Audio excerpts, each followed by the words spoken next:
કેમ છો વિદ્યાર્થી મિત્રો? આજે આપણે ધોરણ 7 વિષય હિન્દી એમાંથી આપણે પત્ર લેખન વિશે જાણીશું. તો આપણે જીવનમાં પત્ર લેખન પરીક્ષામાં પત્ર લેખન પણ પૂછાતો હોય છે, બરોબર ને બાળકો? તો એમાં તમારે પત્ર લેખનમાં ધ્યાન રાખવાનું કે આપણે હેડિંગ ઉપર આપ્યું જ હોય કે तुम्हारी, અહીંયા આપણે જે વિશે લખવાના છે એ વિશે આપણે જાણીશું. तुम्हारी सबकी राष्ट्रभाषा प्रवेश परीक्षा में प्रथम श्रेणी में विशेष योग्यता से उत्तीर्ण हुई है, उसे बधाई देते हुए पत्र. તો આપણે એક સાઈડ આપણે અહીંયા એડ્રેસ લખવાનું રહેશે અને પછી અહીંયા એના વિશે પત્ર લખવાનું રહેશે.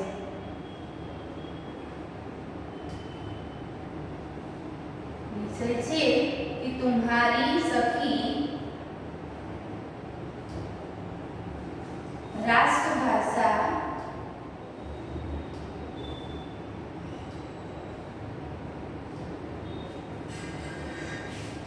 प्रवेश में परीक्षा में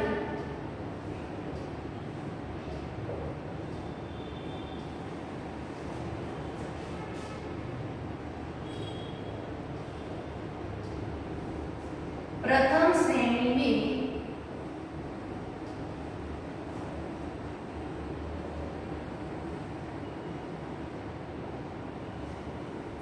विशेष योग्यता से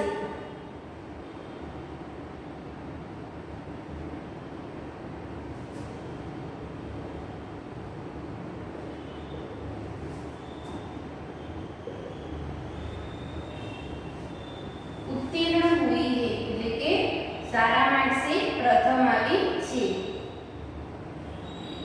આપણે પત્રમાં પણ આડું અવળું પૂછી શકે છે પરીક્ષામાં, તો તમારે એ પ્રમાણે પત્ર લખવાનું. અને જો પત્રમાં હેડિંગમાં આપણને એડ્રેસ આપેલું હોય તો તમારે એ જ એડ્રેસ અહીંયા પત્રમાં લખવાનું રહેશે.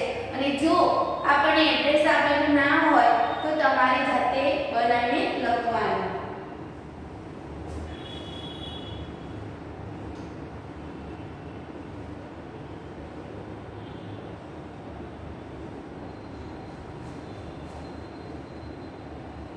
उसे बधाई देते हुए, આપણે કોઈ પરીક્ષામાં સારા માર્ક્સે પાસ થયું હોય તો આપણે એને અભિનંદન દેતા હોઈએ છીએ, કોંગ્રેચ્યુલેશન્સ કહેતા હોઈએ છીએ. 10માની 12માની બોર્ડની પરીક્ષા હોય તો આપણે એને સારા માર્ક્સે પાસ થાય તો આપણે અહીંયા અભિનંદન કરતા હોઈએ છીએ. અને એટલે અહીંયા બધાઈ પત્ર આવશે. હિન્દીમાં શું કહેવાય? બધાઈ. बधाई देते हुए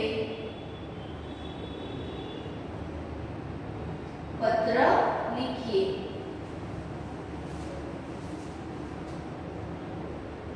बरोबर बाळको? तो હવે આપણને આ હેડિંગ પહેલા આપણે પરીક્ષામાં મારી દેવાનું કે શેના વિશે આપણે પત્ર લખીએ છીએ. તો હવે અહીંયા એનું એડ્રેસ લખવાનું. જો આપણને પત્રમાં નથી આપેલું એટલે આપણે એ બનાવીને લખીશું. બરોબર બાળકો? અહીંયા લખીશું 23 ગિરી વિહાર.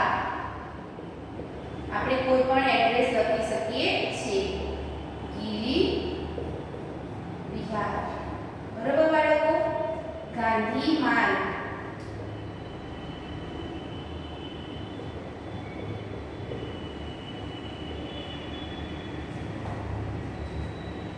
હવે કયા સ્થળમાં આવેલું છે આ એરિયા એટલે એનું નામ લખવાનું એનું. તો અહીંયા લખીશું ઔરંગાબાદ.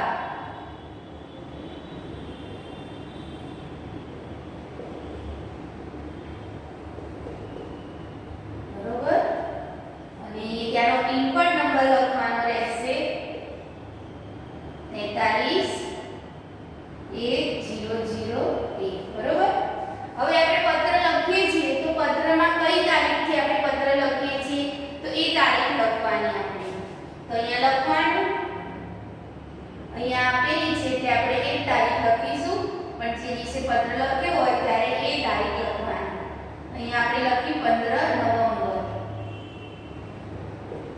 બરોબર? 2017. અહીંયા 2017 નો આ પત્ર છે એટલે આપણે એ પ્રમાણે લખીશું. તો જોયું બાળકો, અહીંયા પત્રનું હેડિંગ માર્યું આપણે, અહીંયા એડ્રેસ લખ્યું. હવે નીચે આ સાઈડ આપણે શું લખવાનું આવશે? જેને પત્ર લખીએ છીએ તો આપણે પ્રિય સખી લખીએ, પ્રિય મિત્ર લખીએ. તો અહીંયા જેના વિશે આપણે લખવાનું છે એના વિશે લખીશું. તો અહીંયા આપણે જોયું. હવે એક લીટી છોડીને તમારે અહીંયા પ્રિય સખી એનું નામ લખવાનું, બરાબર? પ્રિય સખી, પછી અહીંયા તમારું સખીનું કે મિત્રનું કોઈ પણનું નામ લખવાનું. પછી લખવાનું આવશે સપ્રેમ નમસ્તે. શું લખવાનું? સપ્રેમ એટલે કે બધાને નમસ્તે, બરોબર? આટલું લખ્યા પછી તમારે અહીંયા પેરેગ્રાફ પાડીને, અહીંયાથી જ પેરેગ્રાફ પાડીને તમારે પત્ર લખવાનો રહેશે. તો ખબર પડી ગઈ બાળકો તમને? તો હવે અહીંયા વિષય શું છે कि तुम्हारी सखी राष्ट्रभाषा प्रवेश परीक्षा में प्रथम श्रेणी में विशेष योग्यता से उत्तीर्ण हुई है, तो उसे बधाई देते हुए पत्र लिखिए. ये सारा मार्क्स से पास થઈ છે આપણે એને બધાઈ પત્ર આપવાનો છે. પહેલા મોબાઈલનો જમાનો, પહેલા મોબાઈલો ઓછા જોવા મળતા હતા એટલે પત્ર વ્યવહાર થતો હતો. કોઈની કઈ બધાઈ કેવી હોય, કઈ આમંત્રણ આપવું હોય તો પત્ર દ્વારા જોવા મળતું હતું. જ્યારે અત્યારે એ મોબાઈલ દ્વારા થતું જોવા મળે છે કે આપણે કોઈને મેસેજ કરવો હોય તો સૌથી વધારે આપણે મોબાઈલનો ઉપયોગ કરતા હોઈએ છીએ. પણ જ્યારે કે દૂર એવું આપણે લખવું હોય, દૂર રહેતા હોય કોઈ, તો આપણે એને પત્ર દ્વારા પણ એમને બધાઈ આપી શકીએ છીએ. તો અહીંયા જુઓ, સપ્રેમ નમસ્તે લખ્યું. પછી અહીંયા તમારે એ જ લીટીમાં, નીચેની લીટીમાં એના નીચે લખવાનું રહેશે आज ही तुम्हारा पत्र मिला. राष्ट्रभाषा प्रवेश परीक्षा में विशेष योग्यता से उत्तीर्ण होने पर तुम्हें मेरी ओर से ढेर सारी बधाइयाँ. लेकिन મને તારો આ પત્ર આજે જ મળ્યો, કે જે સારા માર્ક્સ થી પાસ થઈ ગઈ એટલે તે એને મોકલ્યો હતો. એટલે એને કહ્યું કે આજે तुम्हारा पत्र मिला. राष्ट्रभाषा प्रवेश परीक्षा में विशेष योग्यता से उत्तीर्ण होने पर तुम्हें मेरी ओर से ढेर सारी बधाई. એટલે કે તું સારા નંબરે પાસ થઈ એટલે એના વિશે હું તને ખૂબ જ એમ કે અભિનંદન પાઠવું છું. હવે તમારે નીચે પેરેગ્રાફ કરીને લખવાનો રહેશે. मैं जानती हूँ कि तुम बहुत परिश्रमी और प्रतिभाशाली हो. એટલે એને કહ્યું કે મને ખબર છે કે તું ખૂબ જ હોશિયાર છે અને પરિશ્રમ એટલે તું ખૂબ જ ભણવામાં મહેનત કરે છે અને તું ખૂબ જ प्रभावशाली છે. तुम्हें तुम्हारे लिए कोई भी परीक्षा उत्तीर्ण करना कठिन नहीं है. तारा माटे कोई पण परीक्षा आपी, तारा माटे कोई पण परीक्षा कठिन नहीं. हिंदी के प्रति तुम्हें पहले से ही बहुत लगाव है. અહીં આપણે રાષ્ટ્રભાષા લખ્યું એટલે રાષ્ટ્રભાષા કઈ આપણી? હિન્દી. એટલે અહીંયા લખ્યું કે તારા માટે હિન્દી જે ભાષા છે તે हिंदी के प्रति तुम्हें पहले से ही बहुत लगाव, એટલે કે તમને हिंदी विषय ખૂબ જ પ્રિય છે. स्कूल में भी हिंदी में सबसे अधिक अंक हमेशा तुम्हें मिलते हैं. એને કહ્યું કે જ્યારે એમ કે પરીક્ષા આવે છે ત્યારે સૌથી વધારે હિન્દીમાં માર્ક્સ તારા જ વધારે આવે છે. प्रवेश परीक्षा में प्रथम श्रेणी में विशेष योग्यता से उत्तीर्ण होकर तुमने अपने विद्यालय का नाम रोशन किया है. પછી આપણે નીચે લખવાનું એમાં આગળ કે જ્યારે તું આ પ્રથમ આવી ત્યારે એમ કે प्रवेश परीक्षा में प्रथम श्रेणी में विशेष योग्यता से उत्तीर्ण होकर तुमने अपने विद्यालय का नाम रोशन किया. એટલે કે એક ગર્વની વાત છે કે તે એમ કે આપણી શાળામાં પ્રથમ આવીને એક એમ કે ગર્વ અનુભવે છે અને સ્કૂલ પણ આપણું તેને તને અભિનંદન પાઠવે છે અને સ્કૂલનું નામ તે રોશન કર્યું છે. तुम जैसे तेजस्वी सहेली पाकर मैं गर्व का अनुभव कर रही हूँ. એને કહ્યું કે તારા જેવી તેજસ્વી ને હોશિયાર એમ કે મિત્ર મેળવીને, સખી મેળવીને હું ખૂબ જ ખુશી અનુભવું છું. આપણે સારા મિત્રો, હોશિયાર મિત્રો સાથે બેસીએ તો આપણે પણ એમની સાથે હોશિયાર બનીએ છીએ. જ્યારે અહીંયા કહ્યું કે તું પહેલેથી જ એને કહ્યું કે તને હિન્દી ભાષા ખૂબ જ પ્રિય હતી હિન્દી વિષયમાં તારા ખૂબ જ માર્ક્સ સારા આવતા હતા અને તે સારા માર્ક્સે પ્રથમ આવીને પરીક્ષામાં પ્રથમ આવીને તે શાળાનું નામ રોશન કર્યું છે। तुम जैसी तेजस्वी सहेली पाकर मैं गर्व का अनुभव कर रही हूँ। એટલે તારા જેવી મિત્ર એટલે સહેલી મને મળી એટલે મને હું ગર્વ અનુભવું છું। આપણે કોઈ મિત્ર સારા માર્ક્સે પાસ થાય તો આપણે કેવું કહીએ છીએ, ના ભાઈ આ મારો મિત્ર છે, આટલા માર્ક્સે પાસ થયો તો આપણે ગર્વ અનુભવીએ છીએ કે આ આપણો મિત્ર છે। જ્યારે આપણે પણ પોતે હોશિયાર હોઈએ સારા માર્ક્સ લઈએ તો બધાને આપણે કહેતા હોઈએ છીએ કે જો હું આ સારા માર્ક્સ લાવીને આ વિષયમાં મારા સારા માર્ક્સ આવ્યા છે, એટલે આપણે પોતે જાતે ગર્વ અનુભવીએ છીએ। तुम्हें उपहार के रूप में देने के लिए मैंने एक बढ़िया पेन सेट खरीदा है। છેલ્લે લખવાનું કે તને અભિનંદન આપવાનું કે તને બધાઈ આપું છું પણ એના રૂપમાં મેં તારી માટે એક પેનનો સેટ લીધો છે અને તે તને હું ખરીદેલો છે, એટલે કે જ્યારે મળીશ ત્યારે હું તને આપીશ। અહીંયા એને પોતાની સહેલી માટે એમ કે તને બધાઈ એમ કે તારા માટે મેં ગિફ્ટ એક લીધેલી છે, એટલે ઉપહાર એટલે भेंट। तुम्हें उपहार के रूप में मैंने देने के लिए एक बढ़िया पेन सेट खरीदा है, એટલે પેનનો એક સેટ ખરીદ્યો છે। एक बार फिर बधाई के साथ એટલે ફરી હું તને હવે નીચે આટલું લખ્યા પછી નીચે ફરી એક પેરેગ્રાફ કાઢવાનો અને છેલ્લે લખવાનું एक बार फिर बधाई के साथ અહીંયા લખવાનું કે તને ફરી એક વખત એમ કે બધાઈ હો અને છેલ્લે લખવાનું કે तुम्हारी सखी બીના પાઠક। હવે અહીંયા આપણો પત્ર પૂરો થઈ ગયો એટલે અહીંયા તમારે લખવાનું રહેશે तुम्हारी सखी, અહીંયા આપણું નામ આવશે, જેણે પત્ર લખ્યો હોય બરોબર એનું નામ આવશે। આપણે એને અભિનંદન પાઠવ્યું છે એટલે ઉપર એનું એડ્રેસ એને પર એનું પત્ર એડ્રેસ આવશે, અહીંયા એનું નામ આવશે અને છેલ્લે આપણે પત્ર લખ્યો છે આપણી સહેલીને તો અહીંયા નીચે આપણું નામ આવશે।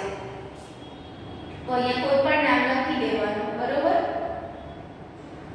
અહીંયા तुम्हारी सखी કરીને પછી કોઈ પણ નામ લખી શકો છો બરોબર બાળકો। તો આ હતો આપણું પત્ર લેખન કે એક સખી એમ બે સખી છે એમ કે અને એ બંને એક પ્રવેશ પરીક્ષા માટે પ્રથમ આવી છે અને એના વિશે બધાઈ એટલે કે અભિનંદન આપવા એને પત્ર લખી રહી છે। તો બાળકો આ પરીક્ષામાં તમને આ પ્રમાણે પૂછાય તો તમારે આ પ્રમાણે પત્ર લેખન લખવાનું રહેશે। તો તમને નિબંધની નોટમાં આ પત્ર લેખન લખવાનું રહેશે।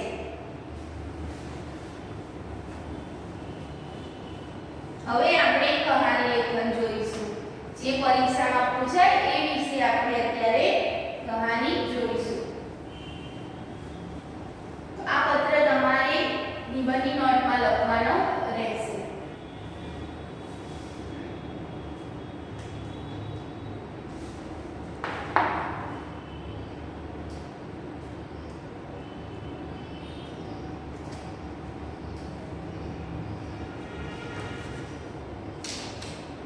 હવે અહીંયા બીજું જો કહાની લેખન છે, નિબંધની નોટમાં તમારે કહાની લેખન લખવાનું રહેશે। કહાની લેખન આપણે છઠ્ઠામાં જવાબ સમજી જ ગયા છે, એટલે કહાનીમાં શું આવશે, મુદ્દા આપેલા હોય અને મુદ્દા પરથી આપણે વાર્તા બનાવવાની રહેશે બરોબર। તો અહીંયા આપણને મુદ્દા આપેલા છે તો અહીંયા આપણે મુદ્દા જોઈશું। एक चरवाहा, एक चरवाहा, झूठ बोलने की आदत, झूठ बोलने की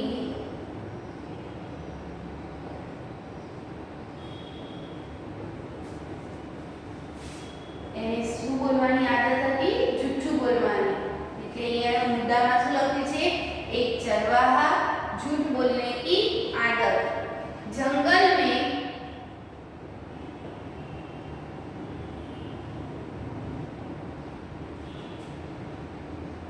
शेर आया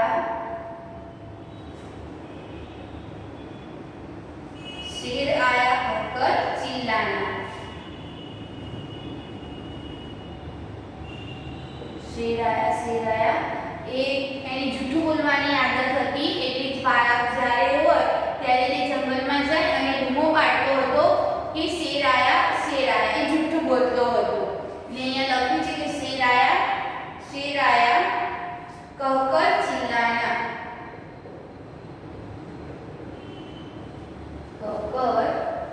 ચિલ્લાના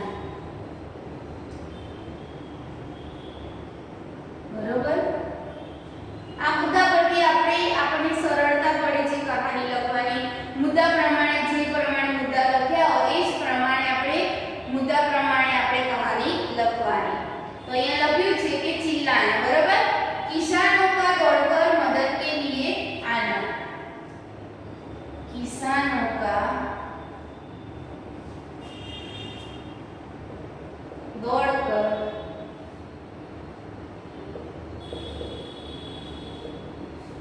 मदद के लिए आना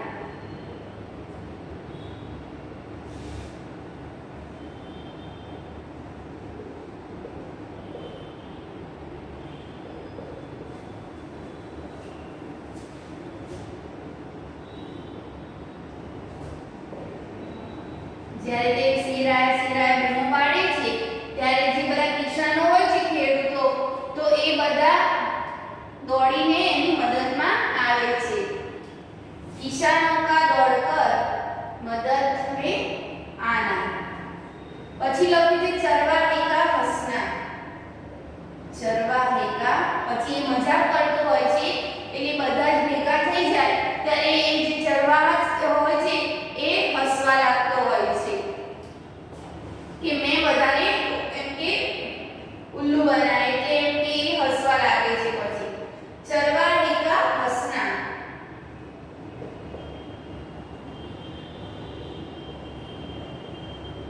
બરોબર હવે છે કિસાનો કા વાપસ ચલે જાના કિસાનો કા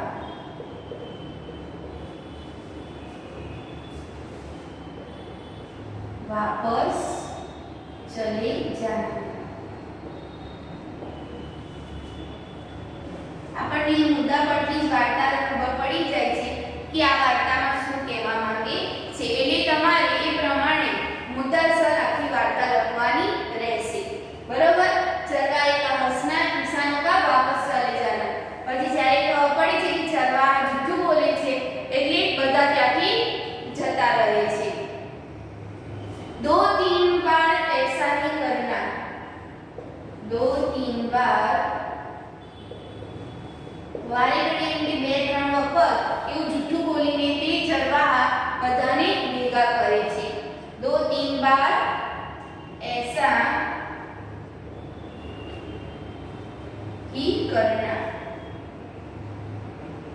बरोबर હવે બીજું છે एक बार सचमुच शेर आ जाना एक बार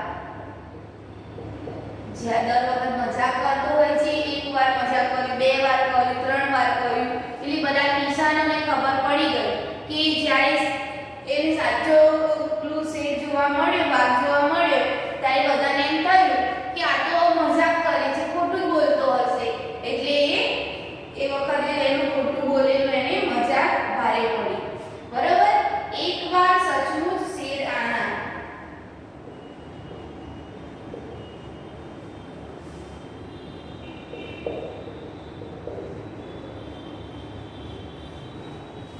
चरवाहे का मदद के लिए चिल्लाना चरवाहे का मदद के लिए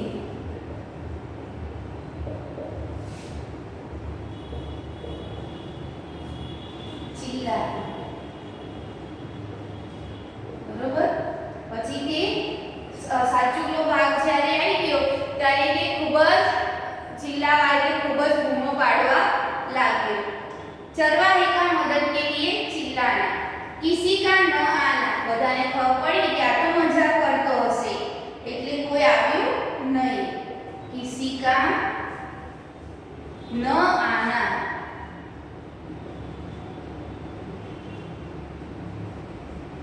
એટલે બધાને લાગ્યું કે આ વારંવાર મજાક કરતો હોય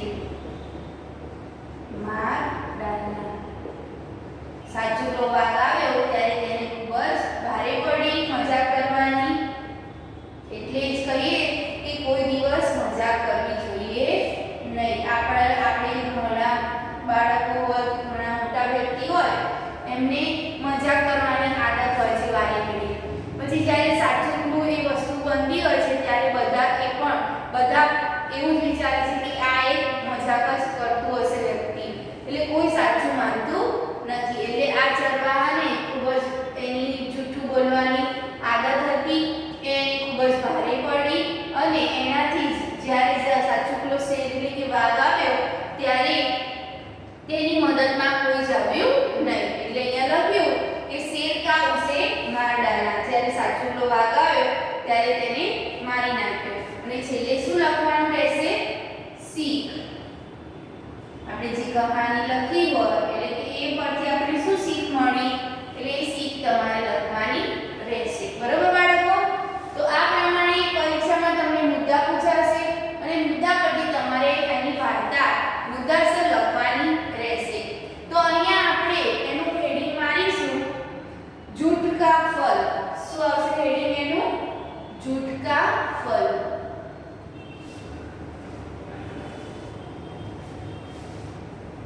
कहानीનું હેડિંગ શું આવશે? झूठ का फल.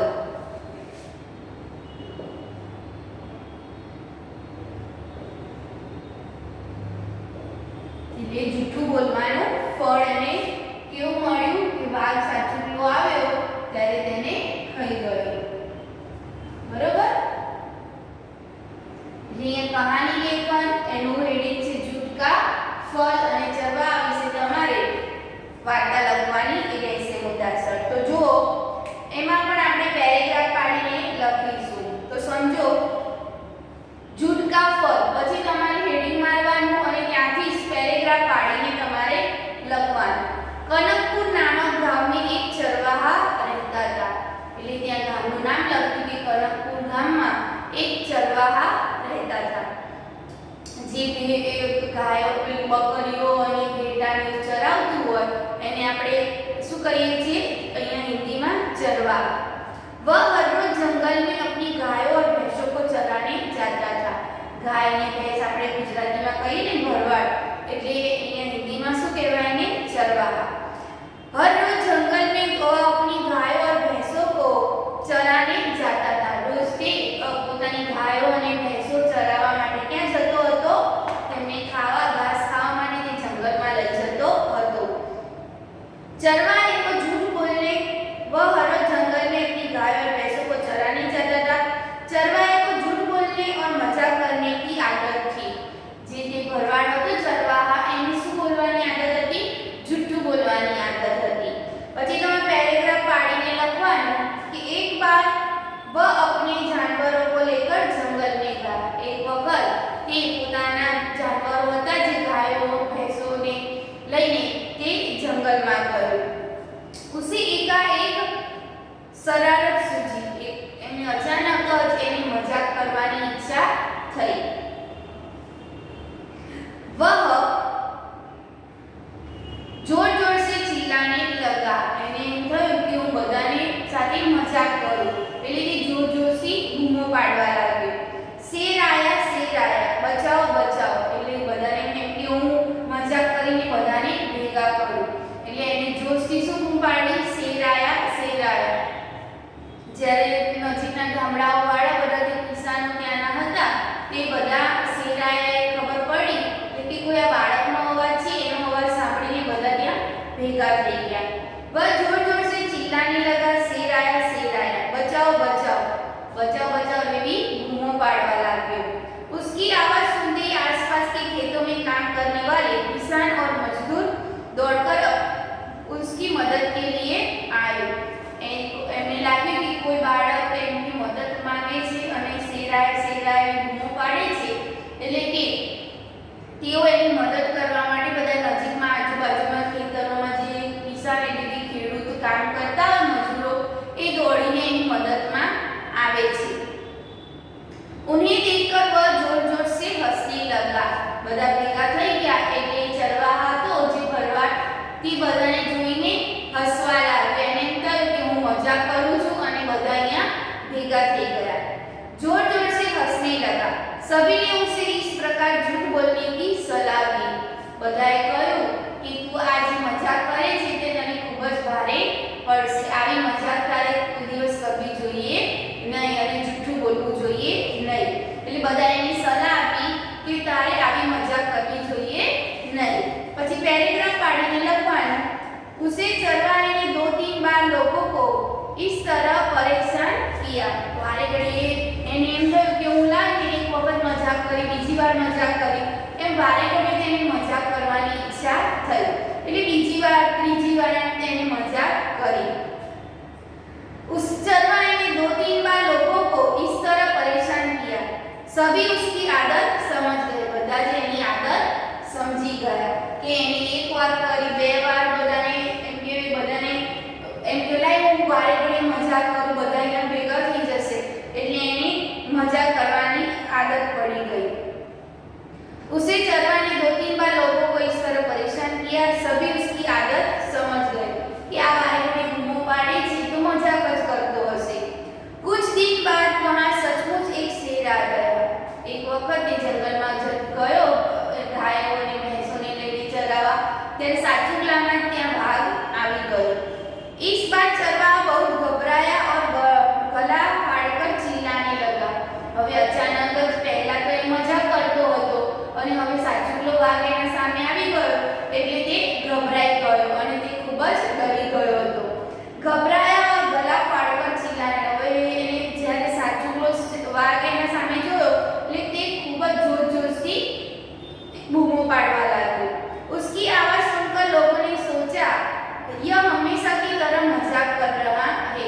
એને એમ થયું કે આ વારે ઘડીએ મજાક જ કરતો હોય છે એટલે આપણે આ વખતે જવું નથી.